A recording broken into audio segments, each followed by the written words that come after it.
Friends, ఇవైతే ఉడకబెట్టిన పల్లీలండి. ఈ పల్లీలను అయితే ఫస్ట్ నేను ఒకసారి చేసినప్పుడైతే మామూలుగా బాయిల్ చేశాను, సాల్ట్ వేసి బాయిల్ చేశాను. అదేంటంటే మాకు అవి మొత్తం బాయిల్ అవ్వడానికి 1 అవర్ అయితే పట్టింది. మామూలుగా నార్మల్గా గిన్నెలు వేసి పెడితే 1 అవర్ తర్వాత మెత్తగా కూడా రాలేదు, సరిగ్గా ఇవి అబ్జర్వ్ చేసుకోలేదు సాల్ట్ కూడా.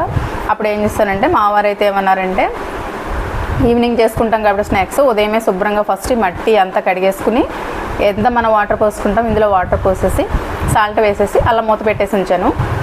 మార్నింగ్ అలా చేసిన తర్వాత ఈవినింగ్ అయితే ఇవి కుక్కర్లో పెట్టేసానండి. ఓన్లీ 3 విజిల్స్కి అయితే సూపర్గా మొత్తం లోపలంతా బాయిల్డ్ అయిపోయి మనం తిన్నా కూడా మనకి తొందరగా ఈజీగా డైజెస్ట్ అయిపోతుంది. 3 విజిల్స్కి మంచిగా బాయిల్డ్ అయిపోయి చక్కగా వచ్చాయి.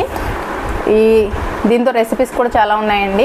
ఈ పల్లీలతో రెసిపీస్ కావాలంటే కూడా కామెంట్ చేయండి, మీకు ఎలా ఉడికాయి కూడా చూపిస్తాను చూడండి. మంచిగా సాల్ట్ అయితే ఉంది చూసారు కదా, ఇలా ఉడికితే తిన్నప్పుడు కూడా మనకి ఈజీగా డైజెస్ట్ అయిపోతుంది.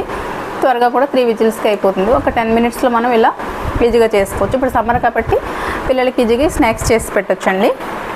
తర్వాత ఈ పల్లీల్లో మంచి కాల్షియం అండ్ ప్రోటీన్ ఉంటుంది కాబట్టి పిల్లలు హెల్తీగా కూడా ఉంటారు. ఈ స్నాక్స్ అయితే చేసి పెట్టండి పిల్లలకి సమ్మర్లో.